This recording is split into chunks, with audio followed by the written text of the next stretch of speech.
Hello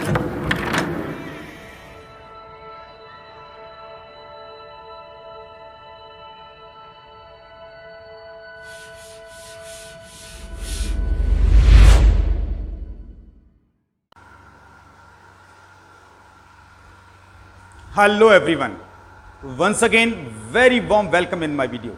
आप सबका स्वागत है। I am Dhananjay from Dhananjay classes Aligarh. जैसा मेरे रेगुलर व्यूअर्स जानते हैं कि मेरा आजकल डिस्कशन चल रहा है सेल और बैटरी को लेकर, और मैंने अपने वीडियो नंबर 32 जो मेरा लास्ट वीडियो था उसमें आपके साथ डिफरेंस बताया था कि सेल और बैटरी में एग्जैक्टली डिफरेंस क्या है। वहां मैंने आपको फॉर्मेशन ऑफ बैटरी बताया था कि जब हम सेल को सीरीज कॉम्बिनेशन के अंदर ऐड कर देते हैं तो हमारी बैटरी फॉर्म होती है। उम्मीद है आपने उस वीडियो को देख लिया होगा और अब आपको सेल और बैटरी में डिफरेंस एग्जैक्टली क्लियर हो गया होगा।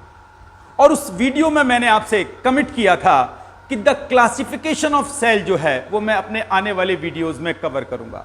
तो my dear, this is the video in which we are going to discuss about the classification of cells, batteries. आइए जल्दी से मेरे साथ ऐड हो जाइएगा जिससे आप समझ सकें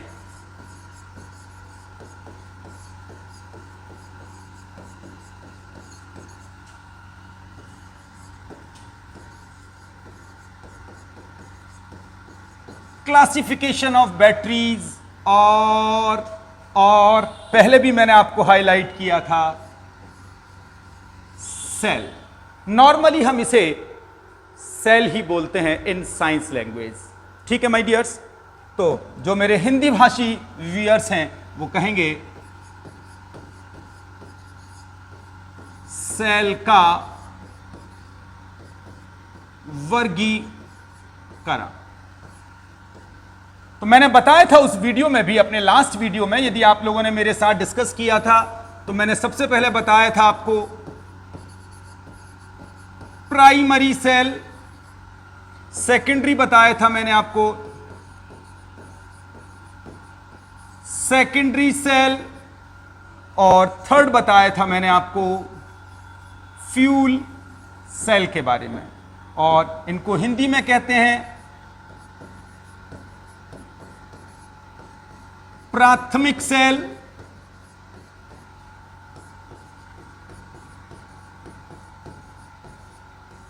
द्वितीयक सेल, और एज यूजुअल ईंधन सेल। इतना कुछ मैंने डिस्कशन आपको अपने लास्ट वीडियो में कर दिया था। आज इस वीडियो को इससे आगे ले जा रहा हूं। आज बात करूंगा आपसे साथ ड्राई सेल को लेकर, या प्राइमरी सेल को लेकर। तो आइए जल्दी से अपना पेज चेंज करते हैं और अपने हेडिंग को हाईलाइट करते हैं प्राइमरी सेल, द फर्स्ट, जिसे हम सभी स्टूडेंट्स जानते हैं प्राथमिक सेल। और मैंने आपको अपने पिछले वीडियो में बहुत अच्छे से इस बारे में बताया था प्राथमिक सेल क्या होते हैं। प्राथमिक सेल वे सेल होते हैं जिनमें सेल अभिक्रिया अग्र दिशा में, यानी केवल एक ही दिशा में होती है। मैंने आपको जिक्र किया था प्राथमिक सेल को हम यूज एंड थ्रो सेल भी कहते हैं। क्यों? क्योंकि एक बार जब ये सेल डिस्चार्ज हो जाते हैं तब हम इनको पुनः चार्ज नहीं कर सकते, और जब उस सेल को पुनः चार्ज नहीं कर पाएंगे माय डियर, तो ultimately we have to throw it, हमको इसे फेंकना ही होगा। तो वहीं से अपनी इस परिभाषा को उठा रहा हूं। कोई आपसे पूछे प्राथमिक सेल क्या है तो आपका जवाब होगा प्राथमिक सेल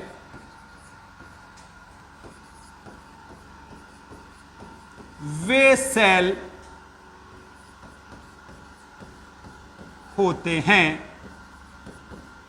जिनमें सेल अभिक्रिया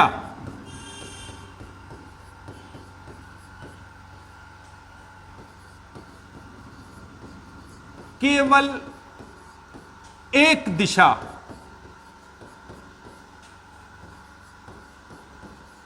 में होती है, अर्थात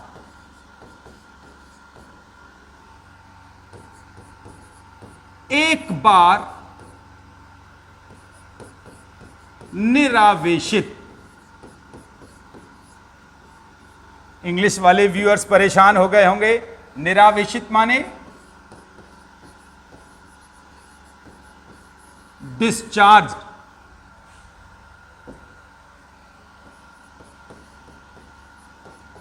हो जाने पर इन्हें पुनः आवेशित, आवेशित माने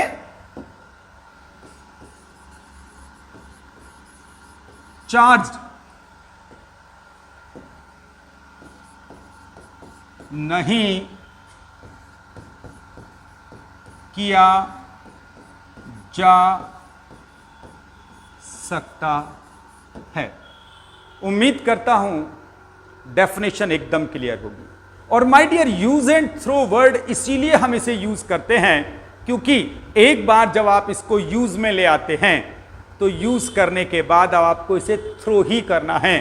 क्यों? क्योंकि ये डिस्चार्ज हो गया है और अब आप इसे पुनः चार्ज नहीं कर सकते। क्लियर है? क्लियर है? तो माय डियर, यह है हमारे प्राथमिक सेल। अब बात आती है सर प्राथमिक सेल के एग्जाम्पल्स कौन कौन से हैं? तो आइए जल्दी से एक एक करके हम इनके एग्जाम्पल्स पर बात करते हैं। The first is known as शुष्क सेल। सेकंड है हमारे यहां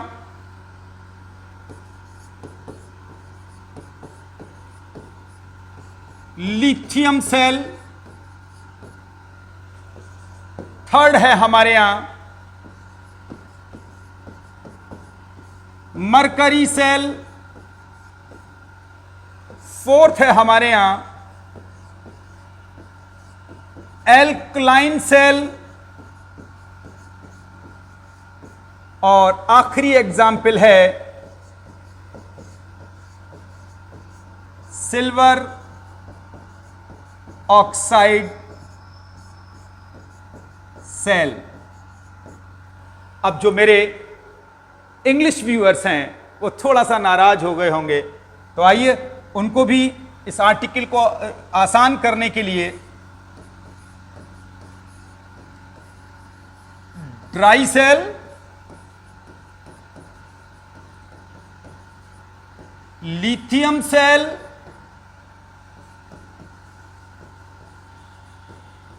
मरकरी सेल,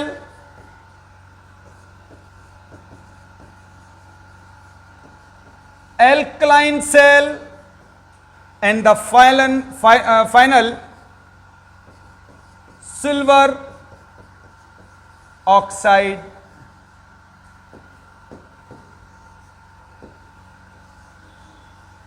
सेल। तो उम्मीद करता हूं अब मेरे इंग्लिश व्यूअर्स भी खुश हो गए होंगे। मैंने उनकी कन्वीनियंस के लिए इन सबको इंग्लिश में भी लिख दिया है। तो dry cell, lithium cell, mercury cell, alkaline cell and the silver oxide cell, ये सभी के सभी प्राइमरी सेल के परफेक्ट एग्जाम्पल हैं। But my dear, in this video I am going to discuss in depth about just dry cell. तो इस video के माध्यम से मेरा डिस्कशन आपसे आज केवल ड्राई सेल को लेकर रहेगा। तो आइए अपनी हेडिंग को चेंज करते हैं जल्दी से और आ जाते हैं आज के अपने मेन उद्देश्य पर।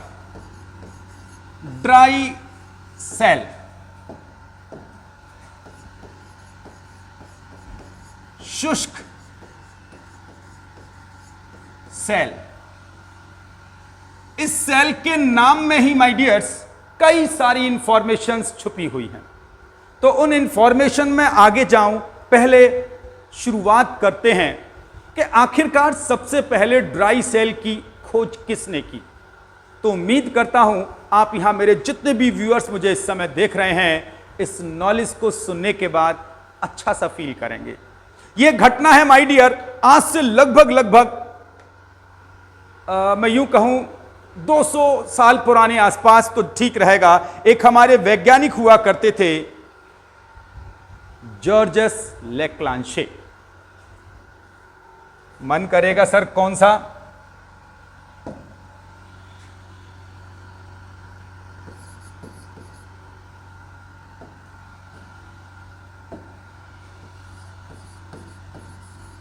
जॉर्जस, इन्होंने 1866 में सबसे पहले एक सेल को इन्वेंट किया था। इस सेल में उन्होंने जिंक को, ध्यान रखिएगा क्या कहने जा रहा हूं, जिंक को एनोड बनाया था और कार्बन को कैथोड बनाया था, और इन दोनों के बीच जो इलेक्ट्रोलाइट यूज किया था, इलेक्ट्रोलाइट समझते हैं आप लोग, विद्युत अपघट्य, that was liquid ammonium chloride. सुनिएगा और समझिएगा। तो सबसे पहले ड्राई सेल की खोज एक फ्रांसीसी वैज्ञानिक, फ्रांस के थे ये, एक फ्रांसीसी वैज्ञानिक ने नियर अबाउट 1866 में की थी, और उस वैज्ञानिक का नाम था जॉर्जस लेक्लांशे। इन्होंने एक जिंक का पात्र लिया जिसे उन्होंने एनोड बनाया, उसमें कार्बन की छड़ को कैथोड बनाया, देख सकते हैं आप लोग, और जो इलेक्ट्रोलाइट्स भरा वो अमोनियम क्लोराइड भरा। इस सेल को सबसे पहले लेक्लांशे ने बनाया था, इसीलिए माय डियर इस सेल को हम लेक्लांशे सेल या लेक्लांचे सेल भी कहते हैं। और ये फ्रांसीसी एक साइंटिस्ट थे। लेकिन इस सेल के अंदर कुछ एक प्रॉब्लम्स रही। क्या क्या? नंबर 1, ये आकार में बड़ा था। नंबर 2, इसके अंदर जो इलेक्ट्रोलाइट्स था वो द्रव अमोनियम क्लोराइड था, यानी एक्वस अमोनियम क्लोराइड, जलीय अमोनियम क्लोराइड, जिससे इस सेल का ट्रांसपोर्टेशन, लाना और ले जाना बहुत मुश्किल हो गया था। क्यों? क्योंकि जब इस सेल को एक स्थान से दूसरे स्थान ले जाया जाता था तो ये जो लिक्विड हुआ करता था ये सेल से बाहर आकर गिर जाया और फैल जाया करता था, जिससे इस सेल का यूज करना उतना इजी नहीं था। इसे एक ही प्लेस पर रखकर हम यूज कर पाते थे। That's why that were the demerits of the Leclanche cell. समय गुजरा, लगभग 20 साल बाद 1886 की बात है, एक और वैज्ञानिक आए। ये वैज्ञानिक जर्मन साइंटिस्ट थे और नाम था इनका कार्ल गेसनर। क्या नाम था? कार्ल गेसनर। द फर्स्ट था, और सेकंड बात करने जा रहा हूं 1886 की इंसिडेंट है, और साइंटिस्ट थे हमारे कार्ल गेसनर। उम्मीद है हिंदी भाषी के लिए भी लिख देता हूं, कार्ल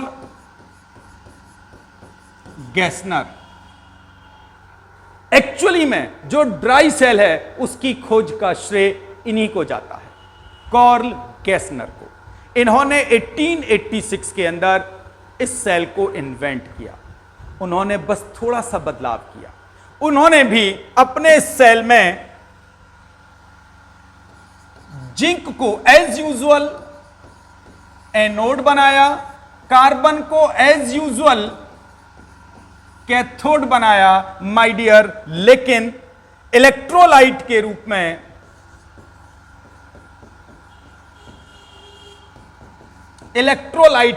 में उन्होंने अमोनियम क्लोराइड और जिंक क्लोराइड का पेस्ट रखा। पेस्ट समझते हैं? एक गाढ़ा सा लेई जैसा पदार्थ, पेस्ट। तो क्या फायदा हुआ? यानी कि लेक्लांशे की तुलना में कार्ल गैसनर का जो सेल था सबसे इंपॉर्टेंट कॉम्पैक्ट था, छोटा था। नंबर 2, लेक्लांशे की तुलना में गैसनर सेल जो था, जिसे हम ड्राई सेल भी कहते हैं, वो मॉडिफाइड फॉर्म थी और इसका ट्रांसपोर्टेशन बहुत आसान था। कारण, क्योंकि इसमें हमने अमोनियम क्लोराइड व zinc chloride, sorry my dears, zinc chloride का एक पेस्ट भरा था, वो भी नम। नम का मतलब है जितनी जरूरत थी उतनी मॉइस्चर, उतना वाटर इसमें हमने रखा। तो दीज वर द ग्रेटनेस और the merits of dry cell in comparison to the Leclanche cell. लेकिन डियर्स, यहां एक चीज बताना बहुत जरूरी समझता हूं, क्योंकि गैसनर द्वारा इन्वेंट किया गया ड्राई सेल लेक्लांशे सेल की मैकेनिज्म पर ही कार्य करता था, उसकी क्रियाविधि पर ही कार्य करता था। इसीलिए ड्राई सेल को हम लेक्लांशे सेल भी कह देते हैं। तो यहां जितने भी मेरे स्टूडेंट्स मुझे देख रहे हैं, कोई आपसे पूछे कि ये जो हमारा ड्राई सेल है इसको हम लेक्लांशे सेल क्यों कहते हैं,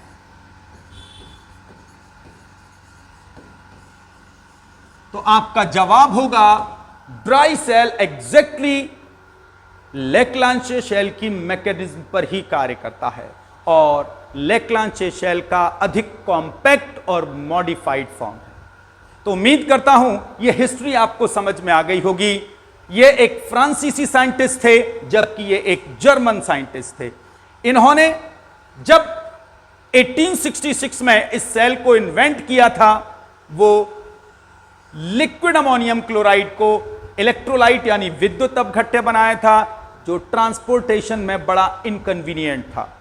लेकिन इन्होंने अमोनियम क्लोराइड और जिंक क्लोराइड के पेस्ट को एज ए इलेक्ट्रोलाइट यूज किया, जो सेल से बाहर नहीं आता था ट्रांसपोर्टेशन के वक्त भी।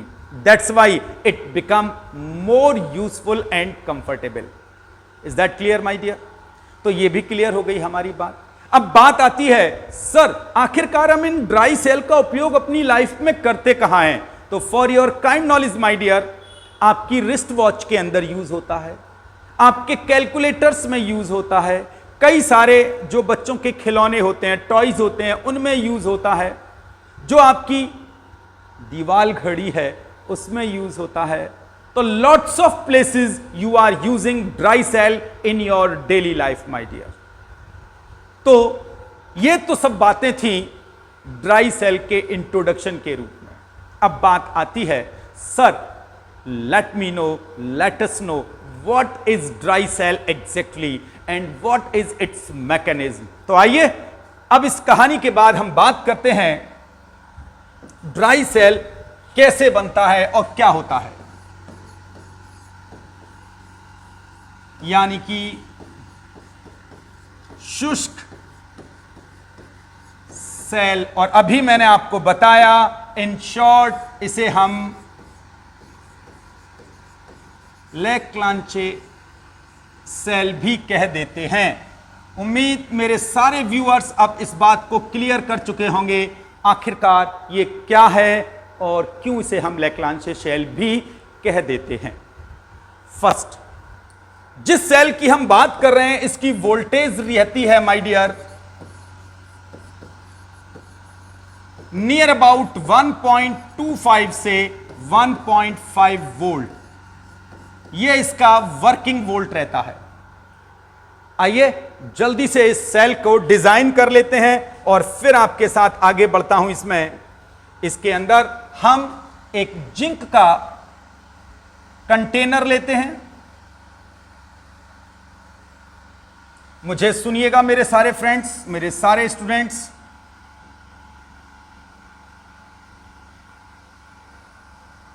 जिंक का कंटेनर है, इसके अंदर हम एक ग्रेफाइट इलेक्ट्रोड लगा देते हैं माय डियर।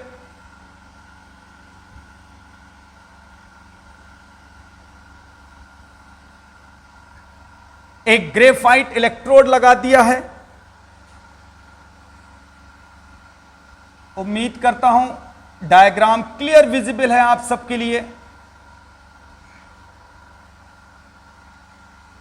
चलिए, इसके अंदर सबसे पहले हमने भरा है combination of ammonium chloride and zinc chloride. बहुत पेशेंसली मुझे देखिएगा, सुनिएगा, समझिएगा। ये जो आप स्पॉट्स देख रहे हैं छोटे छोटे ग्रीन कलर के, these are the spots of suppose ammonium chloride and this is the representation of zinc chloride. तो यहां हमने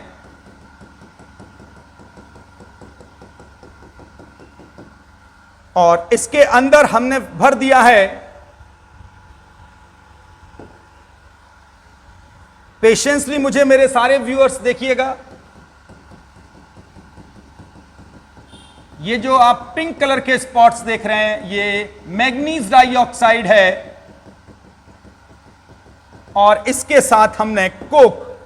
यदि आप ना देख पा रहे हो तो इसको कलर थोड़ा सा अलग दे देता हूं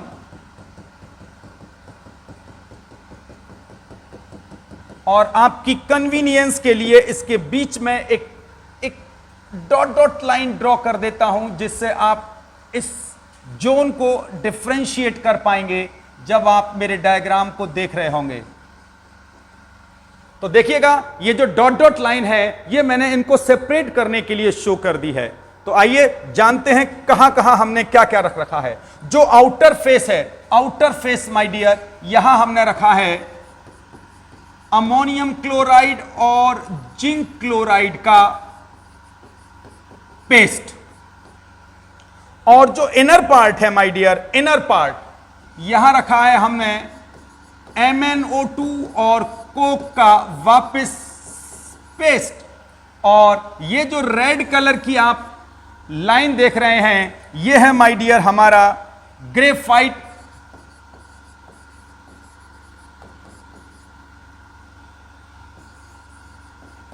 इलेक्ट्रोड।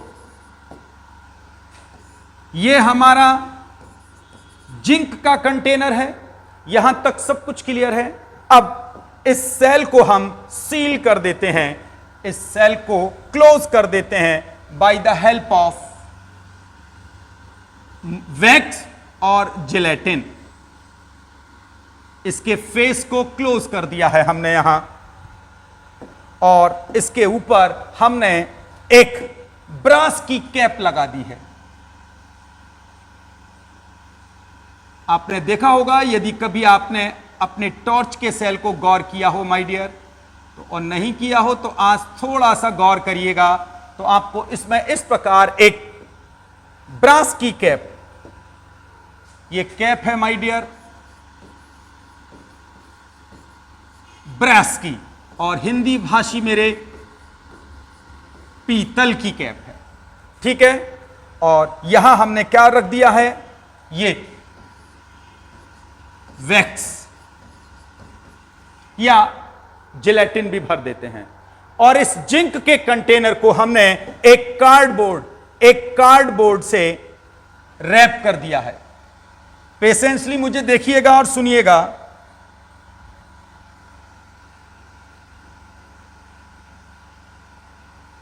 ये जो ब्लू कलर आप देख रहे हैं, ये ब्लू कलर हमने जिंक के कंटेनर को किसी भी कार्डबोर्ड से या किसी आयरन शीट से रैप कर दिया है for the durability and the safety point of view.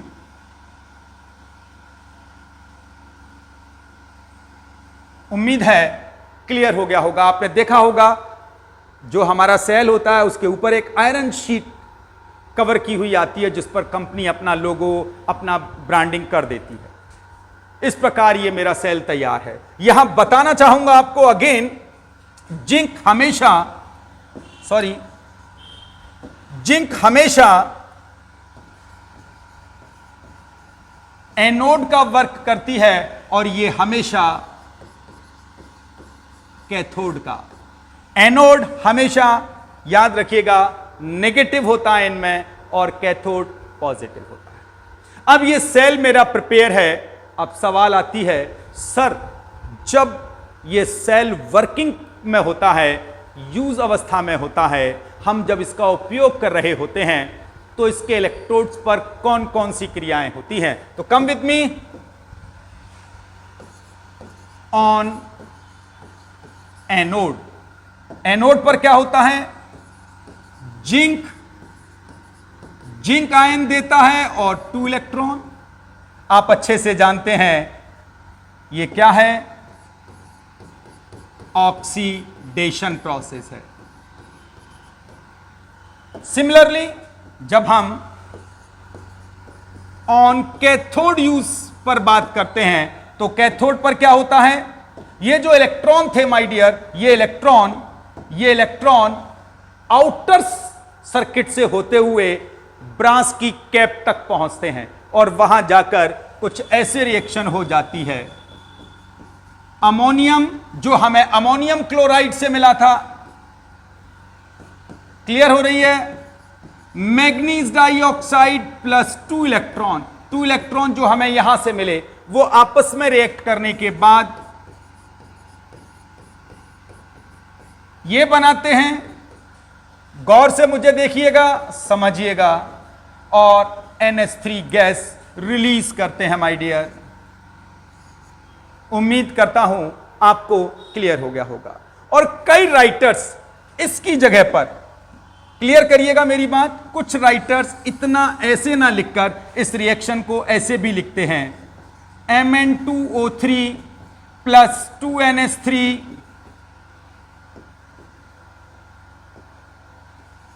Plus H2O। कुछ राइटर इस रिएक्शन को ऐसे भी लिख देते हैं।